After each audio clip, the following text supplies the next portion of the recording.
Bom, é uma alegria estar aqui com vocês por vários motivos.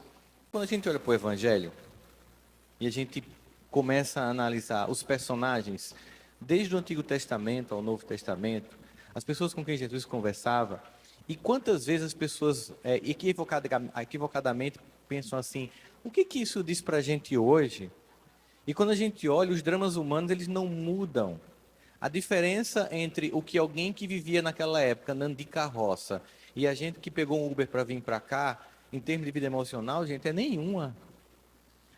Naquela época, como hoje, a gente tem necessidade de paz, de aceitação, de pertencimento, de afeto, de perdão, de compaixão, de aprender a conviver. Imagina que há muito tempo esses temas continuam recuando em nossos corações. Às vezes parece até estranho num mundo dividido, polarizado, angustiado, quebrado, que a gente possa falar de paz. Parece até que é incoerente, que é irônico falar de paz num momento como esse, né?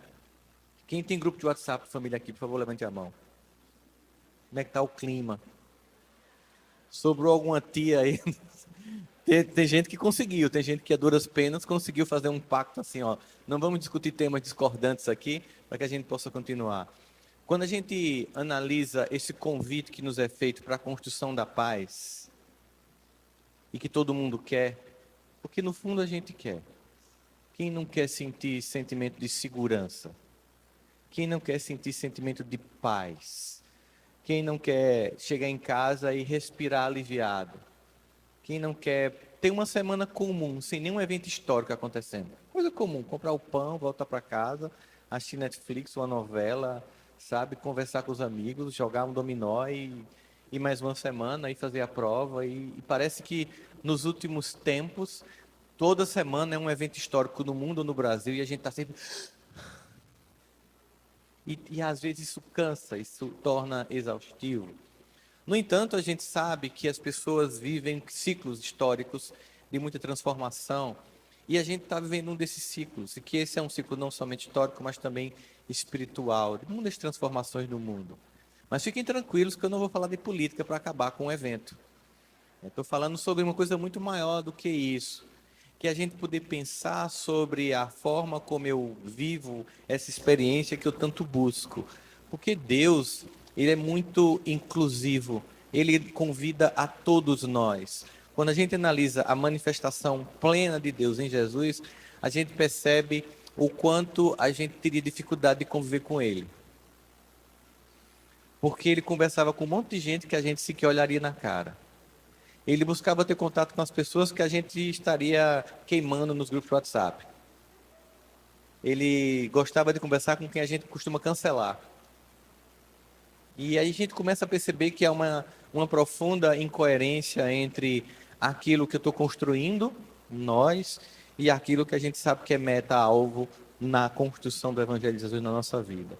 Mas é um pouco de entender isso, não em tom acusatório, porque o Evangelho não nos convida para nos acusar, mas para nos despertar, para acordar, para a gente entender como é que a gente pode dar um passo a mais nesse processo.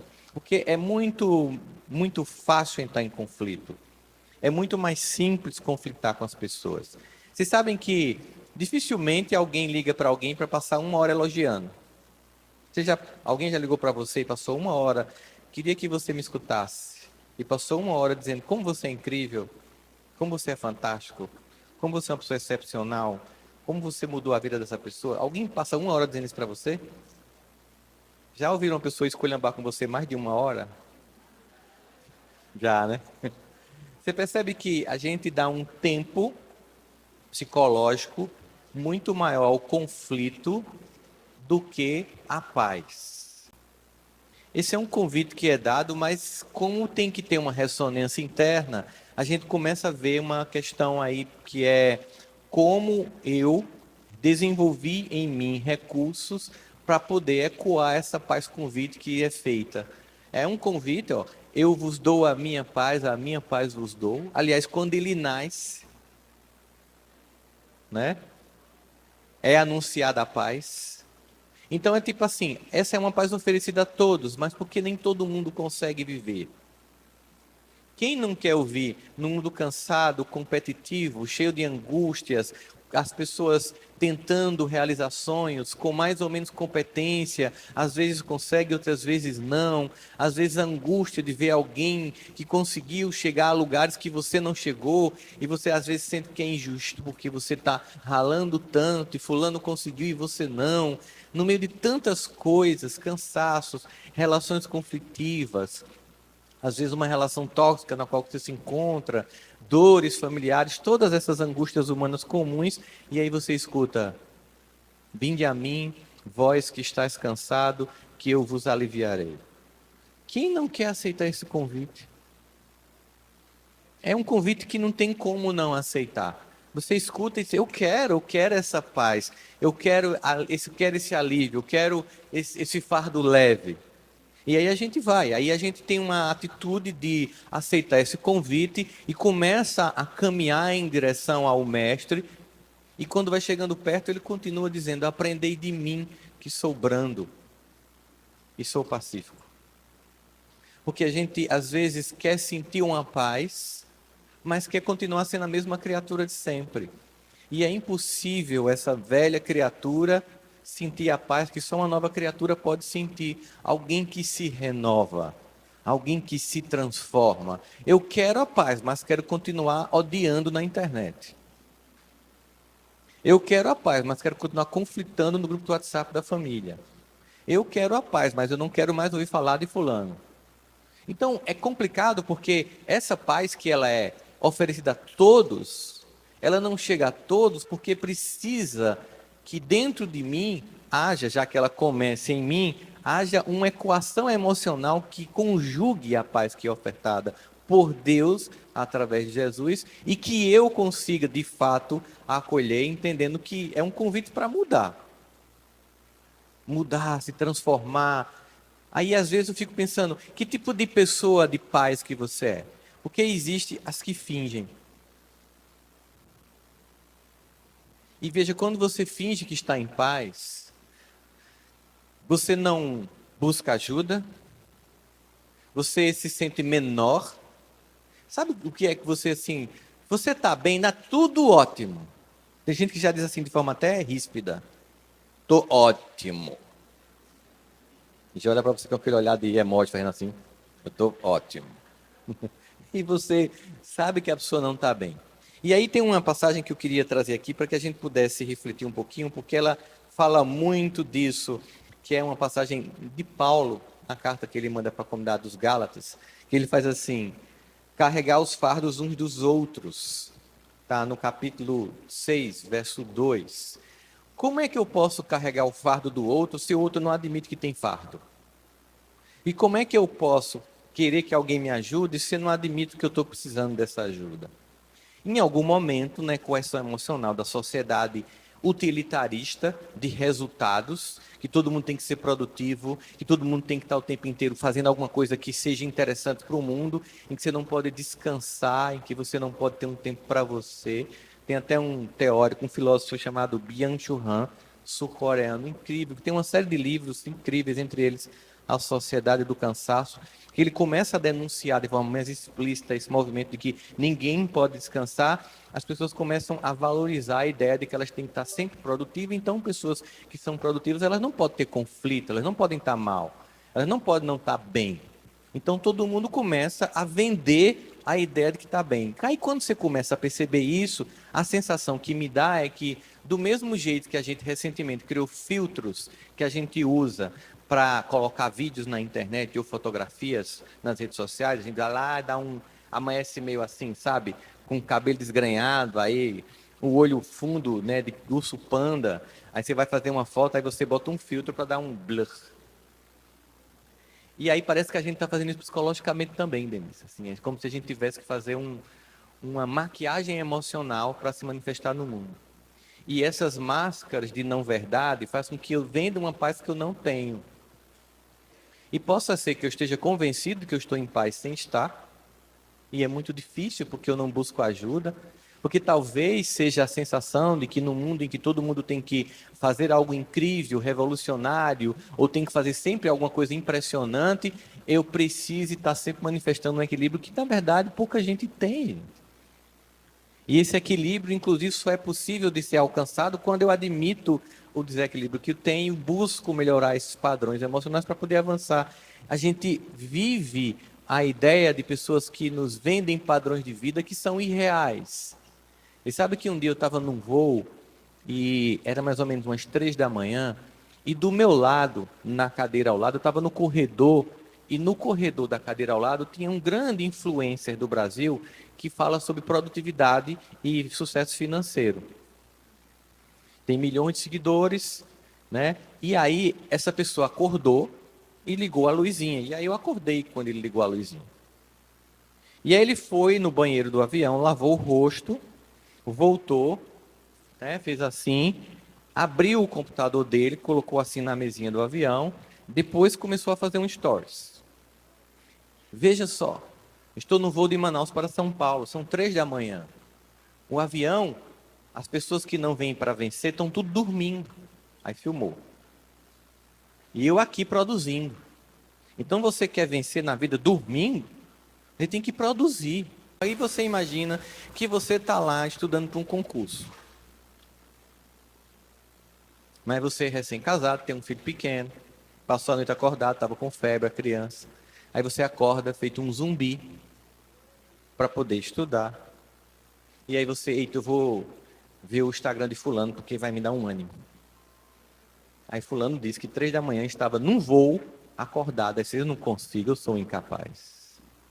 E aí você começa a achar que revelar que você não está em paz é como se fosse uma incompetência, uma inabilidade. E o convite que Jesus faz é justamente porque sabe que a gente não está na paz.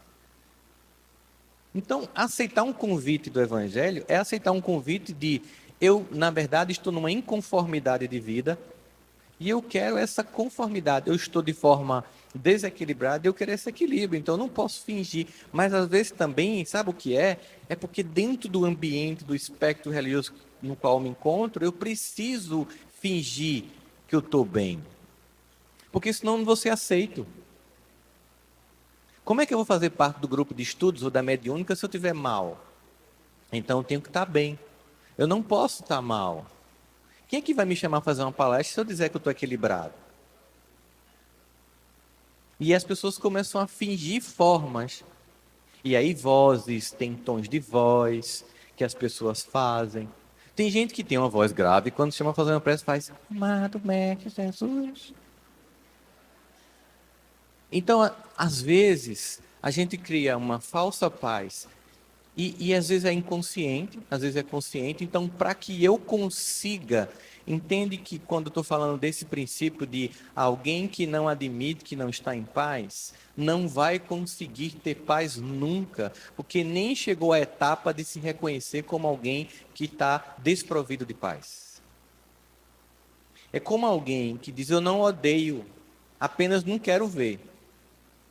Perdoei, só não quero ouvir uma voz.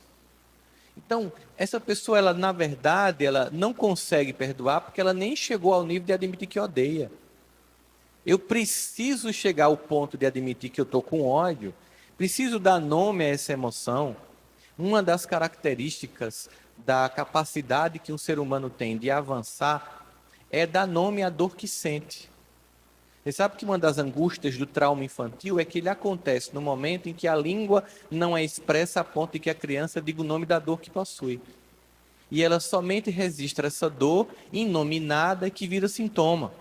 E quando você vai ficando adulto, você tem um sintoma que cria um ciclo emocional de sabotagem e você faz várias coisas repetidas na sua vida que não funcionam porque você nem sabe de onde vem a origem dessa dor. Então, uma das coisas que a gente tem que fazer é dar nome à dor que a gente sente. É expressar isso. Às vezes a gente não consegue. Veja que quando Davi diz assim, eu sei que tu me sondas, mesmo quando faltam em mim palavras, ele está dizendo assim, Deus, tem hora que a dor que eu sinto é só uma dor que eu não consigo dizer a origem, a causa, nem o nome dela, mas só dói. Mas tu sondas e sabe qual é a dor que eu sinto. E aí, nesse processo dessa paz que eu busco, eu preciso acessar essa dor. Essa dor, se ela fica apenas mascarada, como eu não posso manifestar, porque isso demonstra desequilíbrio, isso demonstra inevolução, o que vão pensar de mim, você está preso num sentimento de culpa e você nem consegue avançar porque você ainda está tão preocupado com o que vão pensar de você que você não se enxerga. E aí você está exteriorizado. A personalidade exteriorizada, você está muito para fora, preocupado com o que vão pensar de você, que julgamentos vão fazer sobre você, como as pessoas vão ter referências sobre você, seja no seu movimento espiritual do qual você faz parte, no seu trabalho, na sua família, e não tem momento em que você consiga ter autenticidade. Quando você vai para casa e está só, você não fica mais só, porque você fica só acompanhado de uma multidão de pessoas vendendo vidas perfeitas nas redes sociais. É um momento muito crítico da humanidade que nos convida a um movimento que pouca gente quer fazer porque é doloroso, que é mergulhar dentro de si. E como Jung dizia, quem olha para fora sonha, só quem olha para dentro acorda. E para acordar exige uma certa cota de eu preciso deixar de olhar a vida dos outros para olhar a minha própria vida. Tem pessoas que têm potenciais incríveis, dons impressionantes, e não conseguem acontecer a vida toda. E o tempo todo eu vi tantas pessoas, ainda conheço tantas pessoas que têm tantas capacidades. Elas desenvolvem muito e cada vez mais essas capacidades, seja, por exemplo, uma capacidade técnica de cantar, de pintar, de escrever, qualquer coisa que o valha. É uma capacidade incrível. E como aquilo ali dá um sentimento de, olha, meu ego está ganhando nesse jogo aqui, eu vou investir mais e mais nisso. E essa pessoa, ela desinveste no desenvolvimento emocional. E ela desencarna com o sentimento que poderia ter acontecido e não aconteceu. E vê pessoas com menos capacidades naquela área do que ela não acontecer. Porque às vezes é um investimento só no ponto de vista do intelecto, mas nunca no emocional. Às vezes não consegue traduzir em um único comportamento, mínimo de delicadeza, toda a compreensão mais incrível que tem da vida do ponto de vista intelectual. Não traduz numa mudança emocional. É como se a gente tivesse uma profunda alfabetização intelectual e um analfabetismo emocional impressionante. E o convite do Evangelho é um convite para a alfabetização da alma humana e suas emoções. Que antes mesmo de Jesus já tinha um monte de filósofos gregos incríveis, falando de coisas impressionantes para nosso intelecto e também para nossas emoções. Mas no momento em que eu não admito esse meu mal-estar interno, eu vou fazer um projeto muito claro, muito simplista. Toda vez que o mal-estar interno que eu possuo não é admitido por mim e trabalhado por mim porque é doloroso, eu vou projetar nos outros. É um movimento comum, então todos lá fora serão desequilibrados, todos lá fora serão alienados, todos lá fora serão inimigos a serem combatidos. E é claro que esse movimento individual de cada um com suas sombras não assumidas vai ser capturado por momentos históricos coletivos, gerando aí sim o nós contra eles que a gente está vendo no Brasil e no mundo. Mas a gente quer paz. A gente quer paz. Mas não consegue olhar que no momento em que eu finjo que eu estou num plano que eu ainda não estou, a paz se distancia de mim.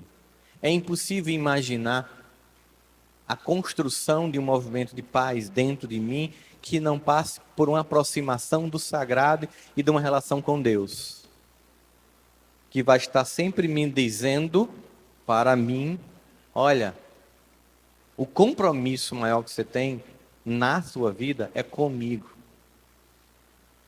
A gente percebe como nós defendemos homens falidos com uma intensidade que jamais defendemos o Evangelho, mas a gente quer paz. A gente quer paz. E a gente quer a paz do Cristo. Apesar de ter trocado a bandeira do Cristo pela dos homens, a gente quer paz. Nos mostra por que a gente não consegue a paz que a gente busca. E aí sim, estou falando de política, sim. Sem coisificar, sem fulanizar, sem personalizar e sem dizer sobre que lado. Mas a gente quer paz. No entanto, essa paz, para começar em mim, tem que fazer com que eu entre dentro de mim percebendo o quanto do que eu vejo no outro me pertence. E dói. Dói muito. Aí tem um outro tipo de pessoa que busca um outro tipo de paz. Porque tem um que finge que tem paz e tem os que impõem a paz, que acreditam que tem que ser como a pessoa quer. A minha paz, parece a Pax Romana, né? É uma paz imposta. Para ter paz tem que ser como eu enxergo o mundo. Aqui é como eu penso. Quem discordar de mim vai sofrer as consequências de qualquer poder que eu tenha, seja o poder financeiro na minha família, seja o poder patriarcal, qualquer coisa que faça. Eu tenho um certo poder de influência na família, ou no grupo, ou na instituição religiosa, ou na sociedade, e eu digo, isso é paz. O que não é isso, não é paz. Quem pensa diferente, quem discorda, tem que ser destruído porque está contra a paz. Porque a paz é sermos assim. A paz seria sermos iguais, sermos pensar do mesmo jeito, termos todos no mundo inteiro a mesma crença, votarmos no mesmo candidato, torcer pelo mesmo Botafogo de João Pessoa. Impossível um mundo em que o Botafogo gere paz. Mas olha, é como se a gente quisesse que o mundo fosse como floresta de eucaliptos clonadas, que a gente vê, todas iguaizinhas. A paz que não respeita a diversidade que Deus criou assim nunca é paz. Nunca é paz. E aí essas pessoas, elas estão sempre dispostas ao conflito, elas desembainham a sua espada a qualquer momento. Como Pedro fez naquele momento lá no Gólgota. Estão dispostas ao conflito e têm orgulho disso. Paz em que eu quero que as pessoas pensem como eu, nunca é paz. O convite de Jesus para a paz é um de acolhimento da diversidade toda do mundo. Se fosse a paz segundo os critérios do mundo, ele teria escolhido alguns, somente alguns, a partir de alguns padrões estabelecidos, talvez pelo próprio Sinédrio, para dizer, esses são os bons, todo o resto precisa ser destruído porque é do mal. Aí há um encontro com pessoas que a gente não queria encontrar. Dificilmente nós iríamos encontrar aquela mulher no poço, a samaritana. Uma mulher que teve vários homens, mal falada. O que é que vão pensar de mim se eu estiver do lado dela? Diz-me com quem andas que eu te direis quem és. Eu não vou lá queimar meu filme, não. Como assim? Provavelmente nós seríamos alguém que estava no grupo do WhatsApp. Olha lá, está no poço de novo. Olha só, atrevida. Que quando a gente olha essas definições, a gente percebe, poxa, eu estou muito mais para esses dois primeiros grupos do que nega, do que impõe, do pacificador. E isso não é para gerar acusação, culpa, desespero, sentimento de inevolução, não, acorda, se compromete com essa paz que você quer, começando em você, tentando ver que parte do conflito que você joga lá fora é seu. É nosso, que essa vontade de enxergar aquilo que eu quero considerar como mal, porque eu não quero enxergar em mim, é muito mais comum. Esse é um mecanismo de defesa do ego primitivo, projeção psicológica. Eu jogo em você uma coisa que é minha. As pessoas que estavam com aquelas pedras para apedrejar aquela mulher, e que Jesus interrompe com um gesto psicológico profundo, em que todos estavam disponíveis para apedrejar aquela mulher, e que você fica pensando, por que ele não vai logo resolver isso? É porque ele estava esperando que todo mundo chegasse lá com suas sombras, com suas acusações, para dizer, eu vou destruir, porque ela é alguém que falhou, ela é alguém que não está seguindo um roteiro pré-estabelecido, e como ela falhou publicamente, é muito legal, porque nós podemos acusá-la, porque eu falho, mas é sem ninguém ver.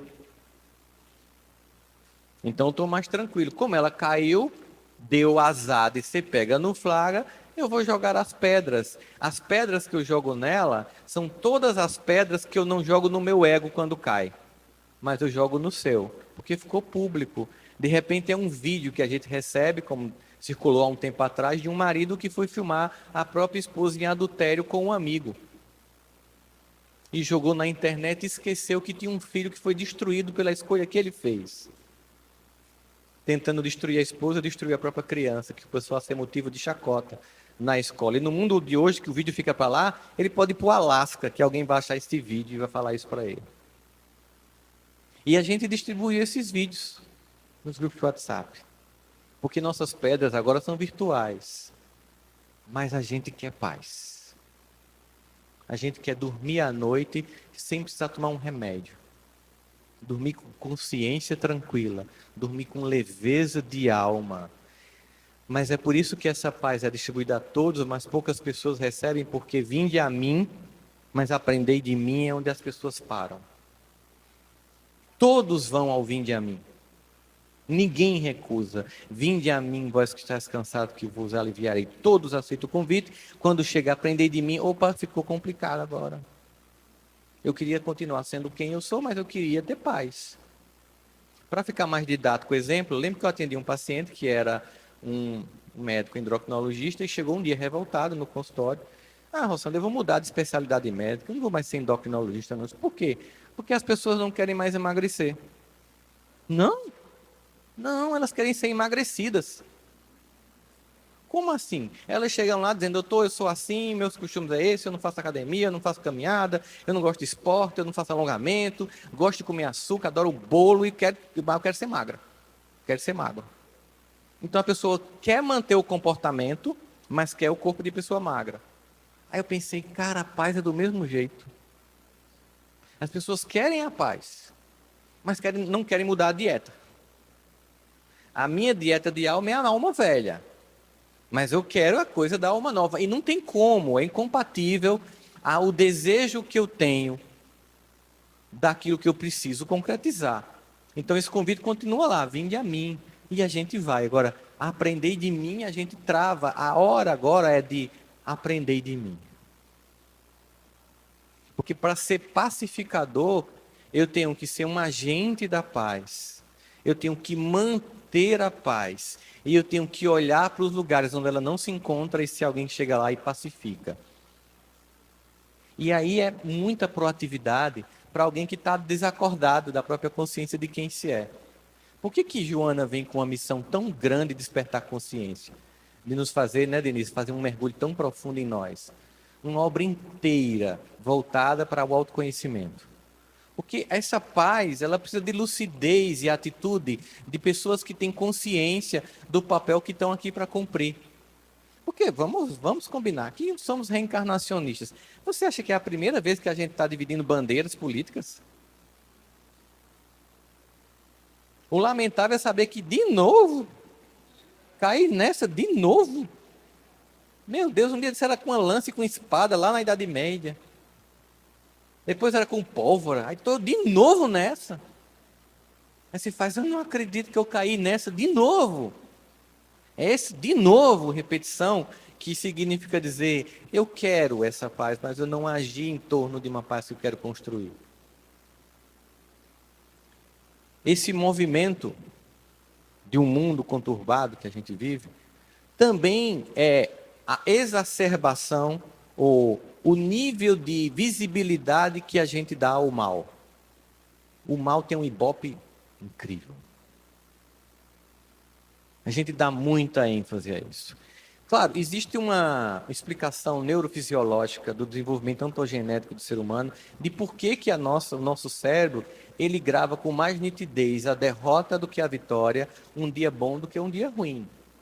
Porque no passado, quando a gente estava lá nas cavernas, que a gente ia caçar um bicho para trazer para a tribo, a gente tinha que ter muito foco no caminho e a gente não podia parar no meio do caminho e olhar uma rosa, que rosa linda, não dava. E se a gente cometesse um erro, como a gente não tinha o Waze, a gente não conseguia voltar para a tribo e morria. Então a gente tinha que ter muito a cuidado mental nesse momento. Quando a gente cometia um erro, a gente, até hoje assim acontece, a gente é inundado de cortisol, uma substância que dá uma sensação profunda de desprazer, aquela angústia na boca do estômago, dificuldade de respirar e marca o dia com muita nitidez e tintas para não faça de novo isso. É por isso que a gente lembra com muito mais força de um dia triste do que de um dia alegre, embora nós tenhamos mais dias alegres do que tristes. Essa contabilidade interna emocional de cada indivíduo, ela é hiperdimensionada quando a gente chega no mundo midiático, em que o caos é mostrado com muito mais ênfase do que o acerto. Diariamente, pessoas ajudam pessoas a serem melhores, mas se uma pessoa matar alguém, ela fica durante uma semana nas manchetes. Porque se você não fizer isso, então tem um canal de televisão, se você não fizer isso, ninguém nem assiste seu canal. Porque as pessoas culpam as TVs, mas elas é que dão audiência, elas é que medem o Ibope. Eu estava vindo agora de Campina para cá e teve um acidente. O que acontece quando tem um acidente, gente? Um monte de carro para ver e provoca outros acidentes. Dificilmente alguém pagaria lá porque alguém estivesse ajudando alguém, mas a gente tem uma ênfase muito grande no que ainda é o movimento da dor. E aí a gente recusa avançar, mas continua querendo paz. Chega um momento, obviamente, no nosso projeto pessoal, que essa incompatibilidade entre aquilo que eu desejo ser e aquilo que eu tenho sido gera um desconforto. Gera um sentimento de hipocrisia pessoal. E mais uma vez eu tenho a opção de ou avançar e acordar e dizer, eu é que sou o agente da discórdia e eu preciso ser o agente da paz, ou não, eu insisto e dobro a aposta numa projeção de que todo o mal está lá fora. E aí, por que eu não avancei? Porque minha família não prestava. Por que eu não avanço no trabalho? Porque eu sou perseguido. Porque eu não consigo resultados? Porque a minha vida é desfavorável. Eu estou sempre apontando lá fora os motivos do meu não conseguir avançar na vida em vários sentidos. E claro, eu vou vendo pessoas avançar e o que é que meu ego diz? Quando eu vejo alguém conseguir um resultado que eu não consegui, aí tem coisa. Tem algum conchavo aí. A vitória do outro é sempre motivo de desconfiança. Sempre alguma coisa aconteceu. Alguma coisa de errado por trás. Não pode ser normal. E todo esse tempo que eu perco nessa exteriorização, eu não ganho em desenvolvimento de mim mesmo. Então, essa paz que nós desejamos, ela só vai começar a acontecer em mim quando eu assumir toda a guerra, todo o conflito que tem dentro de mim. Quando eu tiver coragem de encarar todas as sombras que eu tenho projetado lá fora. Quando eu tiver capacidade de olhar todo o ódio que eu nego que eu sinto. Quando eu tiver capacidade de admitir toda a raiva, sabe? Toda a inveja, toda a vontade de destruição do outro que eu tenho. Tão mais simples se aquele chefe perseguidor morresse num acidente, fosse demitido, se aquele parente, sei lá, tivesse um câncer e desencarnasse. Tão mais simples. No fundo é o que a gente deseja, gente. Vocês estão rindo, é a verdade. Essa é a nossa verdade. Se eu não admito isso, é tão simples. Você pega um grupo de estudo, o Ser Consciente, Joana de Anjos. Bota lá, a obra de Joana. Começa com plenitude, aí abre o grupo de estudo. Nós estamos lá com o objetivo de trabalhar a obra de uma autora que nos convida a um mergulho interno para fazer uma reforma íntima dolorosa, mas necessária. Entramos no grupo e sempre tem alguém no grupo que é chato. Sempre tem alguém que atrasa, alguém que era para fazer a atividade do dia e não faz. Sempre tem alguém que toma a palavra e fica o tempo todo desabafando. E o que a gente faz? Deseja que a pessoa desista do estudo, que ela vá para outro grupo. O primeiro pequeno teste de convivência com a diferença, a gente não quer conviver. A gente quer afastar quem é diferente, quem é divergente. É um movimento. Então, a minha divergência interna, a minha desarmonia interna, ela nunca vai ser percebida. Eu nunca vou chegar e olhar, porque é doloroso ver esse dentro de mim. Mas assim, quando você pensa, é só um desejo. Eu estou no outro plano. Porque veja, no passado eu não desejava que aquele parente morresse. No passado eu matava. No passado eu não desejava que aquele vizinho se mudasse. Eu queimava a casa dele. Então veja, nós avançamos porque é só desejo. Mas se eu nem admito que ele está lá, ele fica operando inconscientemente dentro de mim. Mas eu quero paz. Não tem como.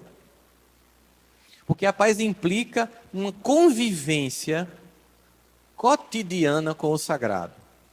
O desenvolvimento de uma intimidade com só aquele que é o príncipe da paz. E trazer Jesus para perto de uma convivência íntima é chegar e dizer assim, ó, não dá mais para ser a velha criatura. Imagina se você vai morar com Jesus. Imagina a cena. Eu vou morar com Jesus. E olha, não pensa num Jesus que vai ficar. Eu sempre desconfiei que você era assim.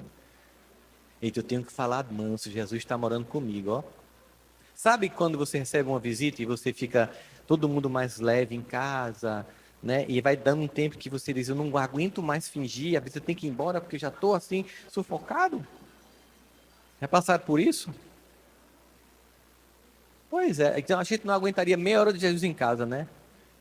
Porque uma visita já incomoda a ponto que a gente está fingindo.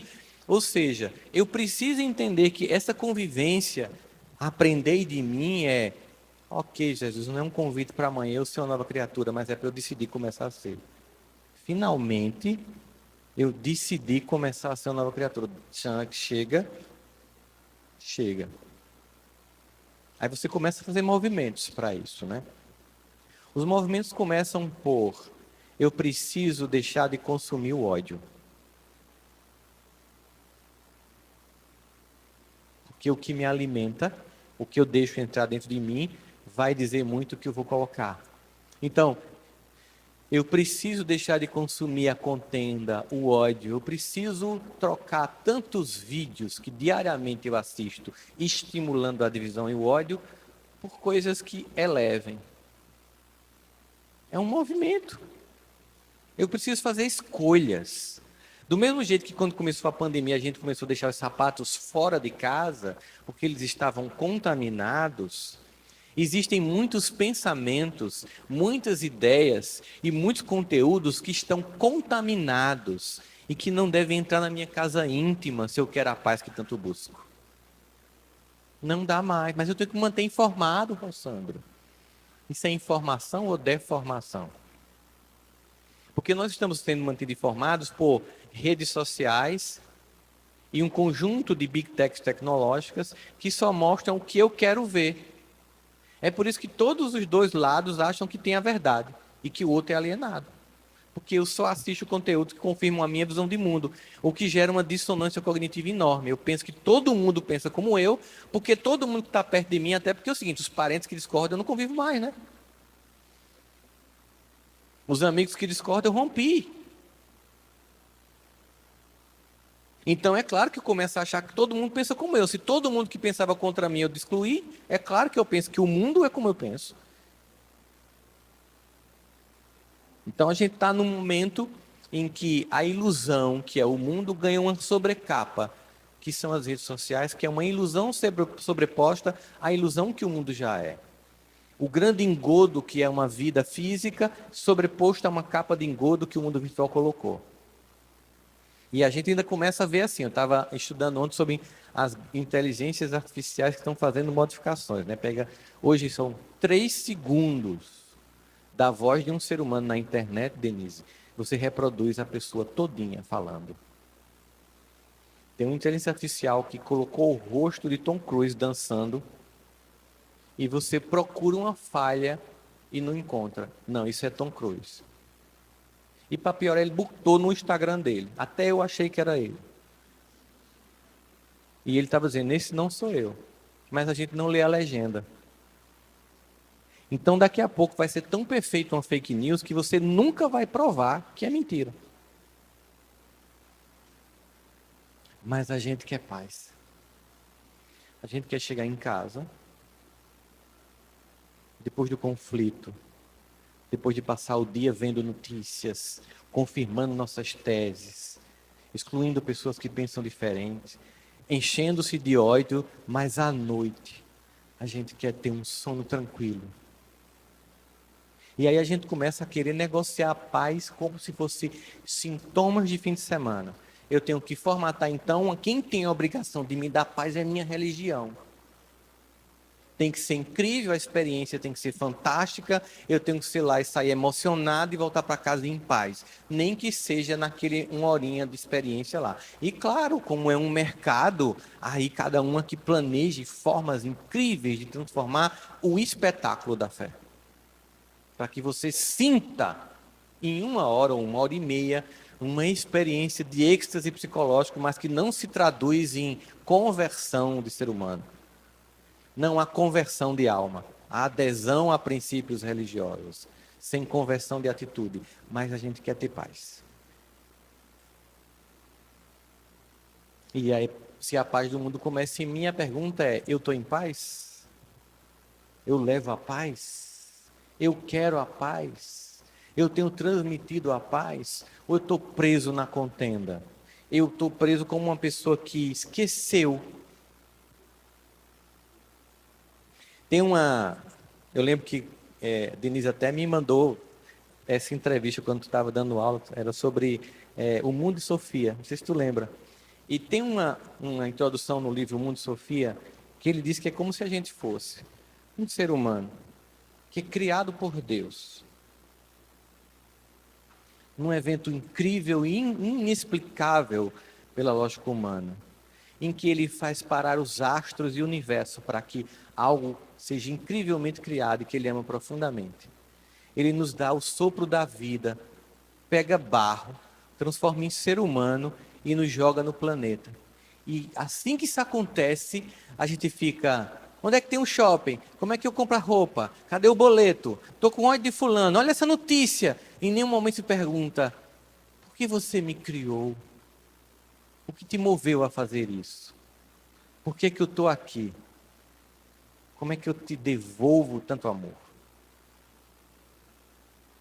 Tem um momento que um discípulo de Buda faz assim: Senhor Buda, por que o senhor não vai ali naquela vila e simplesmente fala todas as verdades e desperta a consciência de todos e tudo tem resolvido? Ele diz assim: faz o seguinte, eu queria que você fosse naquela vila e perguntasse às pessoas o que elas desejam. Depois você volta e a gente conversa. Tá bom, ele vai lá e faz como se fosse uma pesquisa de campo. O que que você deseja? E depois ele volta no outro dia e Buda pergunta: que aí? O que que eles querem? Olha, a maior parte quer uma casa nova, muitas pessoas querem casar, outras querem um jumento ou uma vaca, outro quer que tem a vaca, quer uma vaca que dê mais leite, o que tem duas quer ter três porque o vizinho tem três, o que tem três quer ter quatro porque o vizinho tem quatro. Alguém lá que você perguntou, queria saber a verdade? Saber por que estão aqui? Não. Então você entende por que eu não posso chegar lá e falar as grandes verdades para quem ainda está preso às pequenas questões, às pequenas questiúnculas, mas a gente quer ter paz.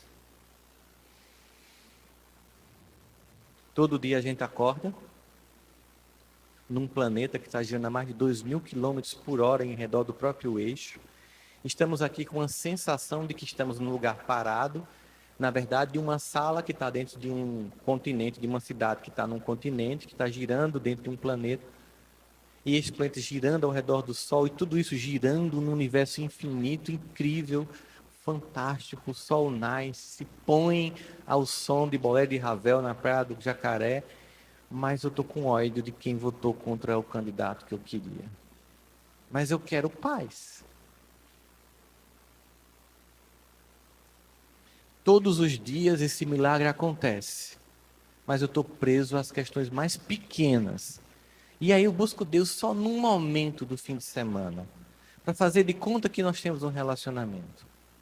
Eu não convido de fato Ele para morar dentro de mim, para que possa em mim fazer a transformação a partir de mim, e sim, sentindo Ele na minha vida, num convite para que eu me transforme.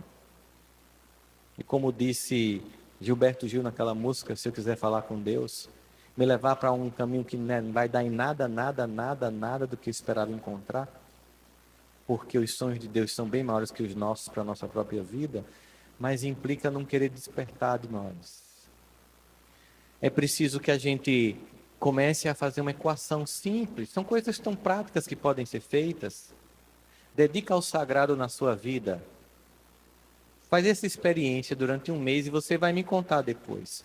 Dedica ao sagrado na sua vida 10%. 10% que você dá ao seu celular.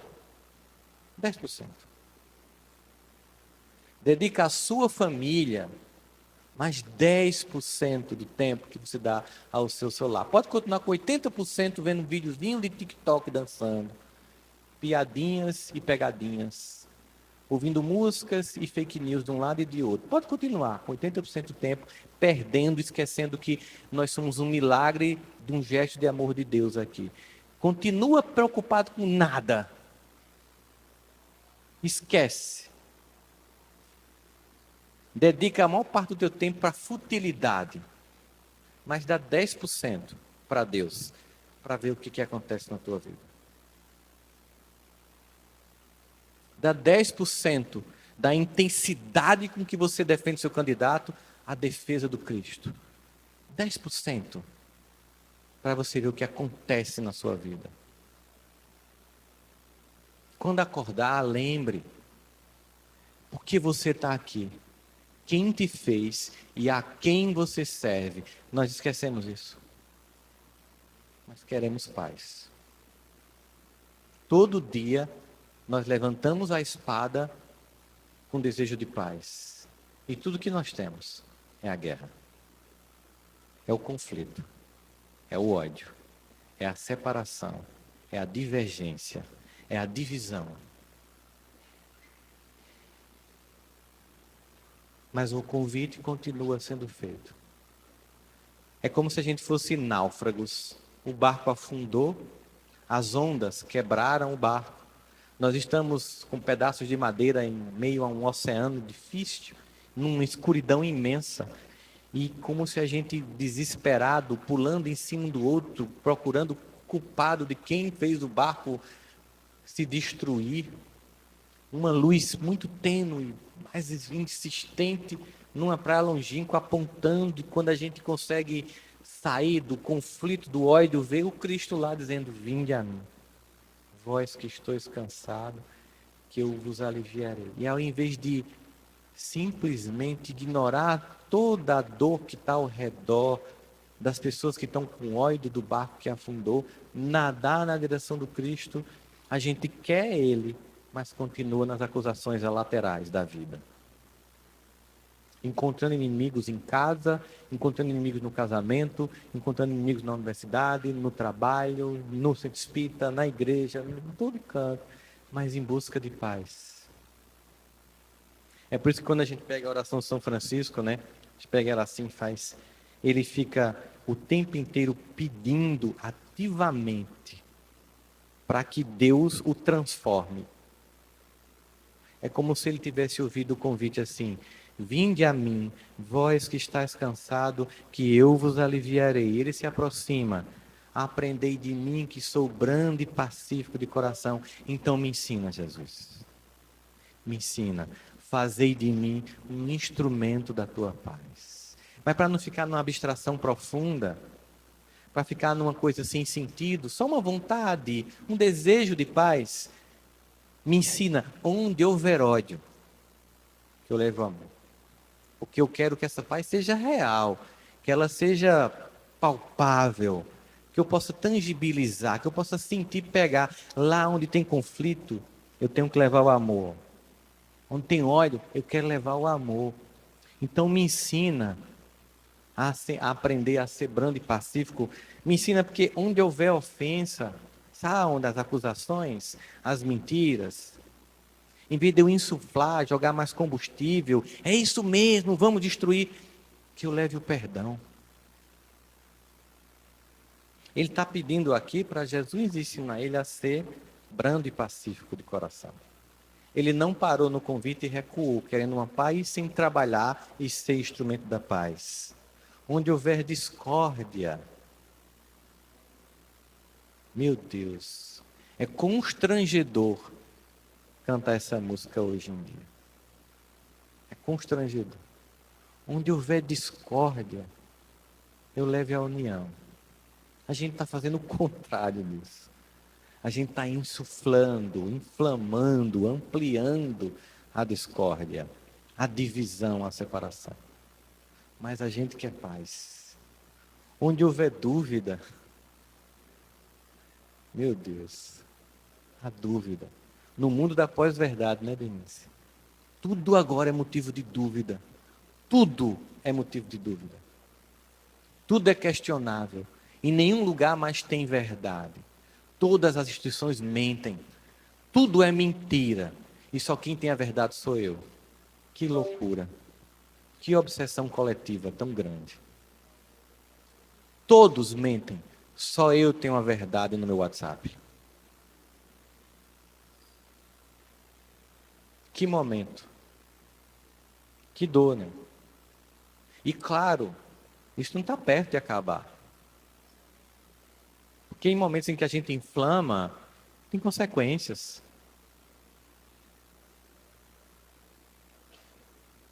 E ele não troca a dúvida pela certeza e a verdade.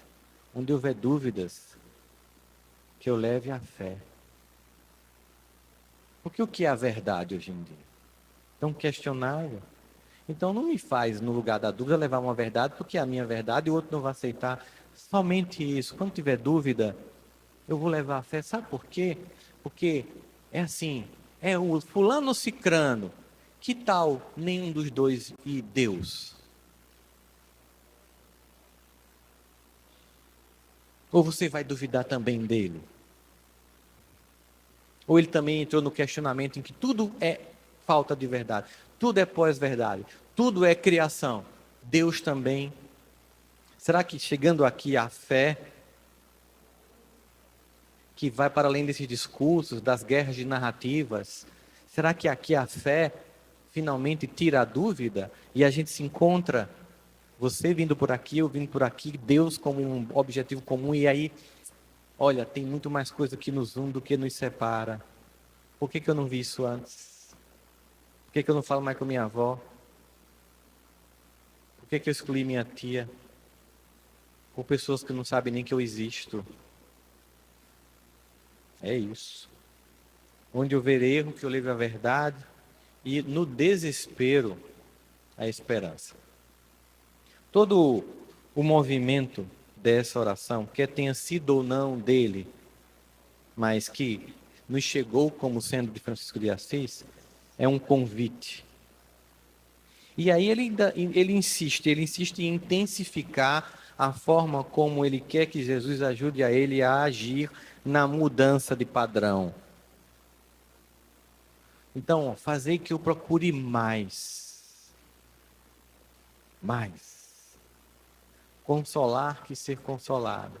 Porque na sociedade que todo mundo quer falar, mas pouca gente quer escutar. Pouca gente quer escutar.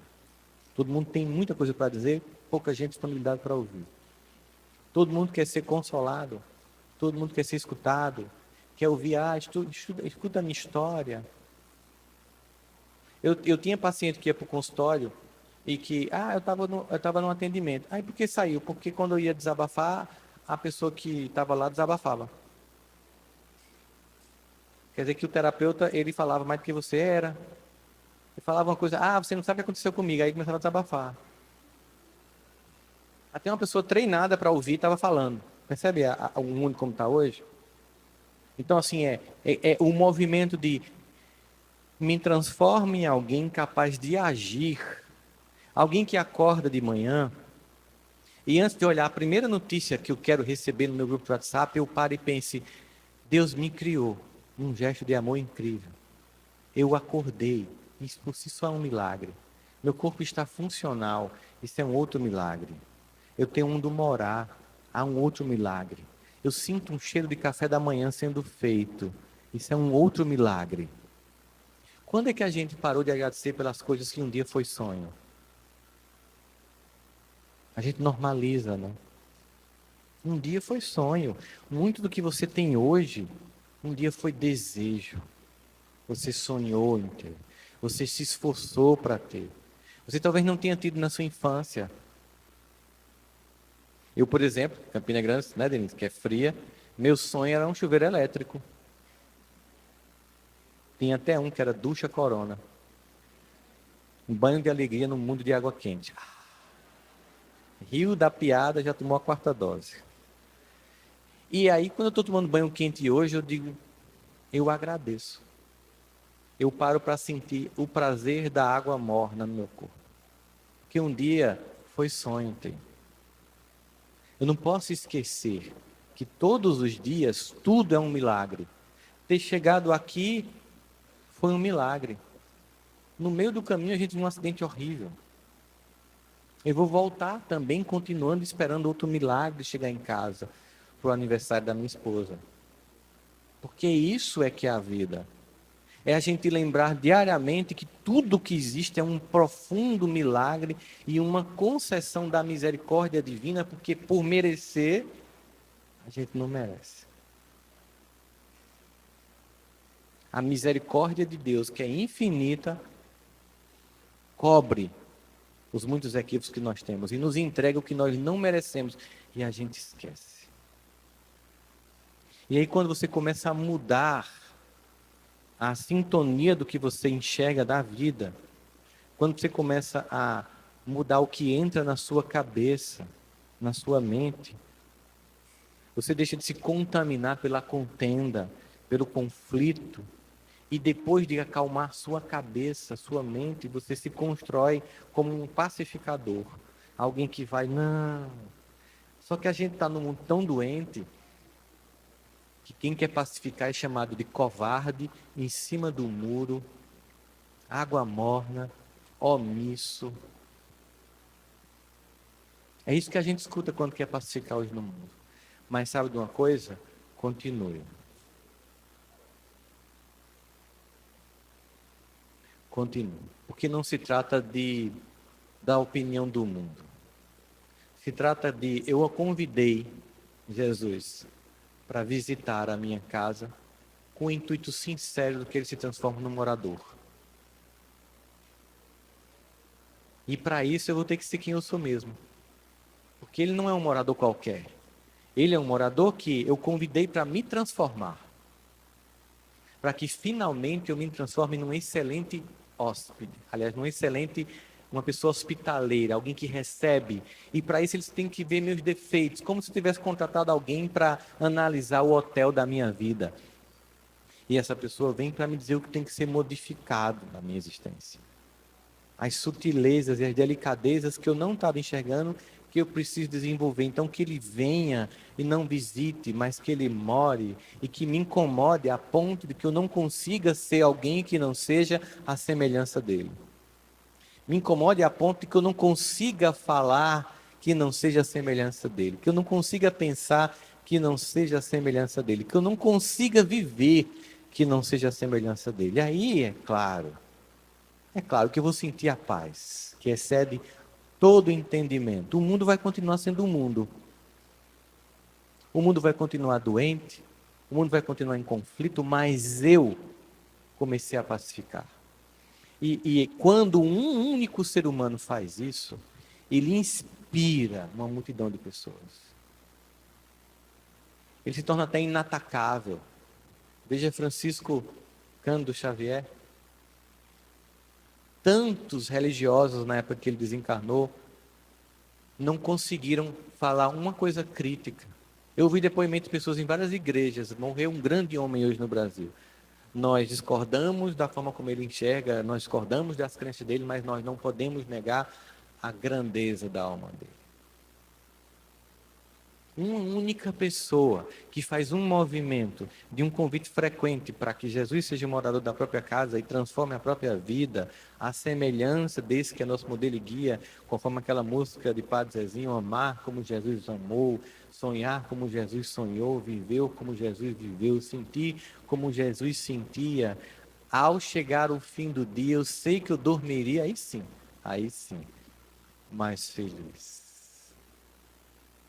A gente está fazendo o contrário, mas quer paz. Então, nós estamos num momento difícil da humanidade, está muito mais além do que esse conflito político histórico local, é algo que nós sabemos de uma transição muito mais profunda nas entranhas de um planeta e nas entranhas de nossa alma. Não vamos esquecer disso. A gente foi tão avisado que chegaríamos a esse momento, parece que a gente não sabe. As pessoas como se estivessem surpresas. Uma transição planetária se aproxima. Quantas mensagens, quantos livros que a gente leu. E quando acontece, a gente está lá, igual a todo mundo, no chafurdo da lama, da incoerência, da incompreensão e da divisão. E volta para o eixo, acorda e de dia, quando amanhecer o dia, pergunta: por que você me criou? Por que eu estou aqui? E como eu posso devolver tanto amor? Pergunta simples para fazer no início do dia, antes de olhar o WhatsApp, para transformar. E aí sim, a paz que a gente quer, de fato, começar em nós e se traduzir em comportamentos reais, não num desejo, para que o mundo se torne o lugar que a gente quer. Da parte de Deus, essa paz está completamente disponível. Ele só espera que você consiga ecoar esse convite numa transformação. Então, não dá um passo atrás com aprendei de mim que sou brando e pacífico de coração. Agora é hora de dar um passo à frente e pedir para Senhor, então me ensina a ser um instrumento da tua paz. Obrigado pela atenção de vocês. É uma alegria estar aqui sempre.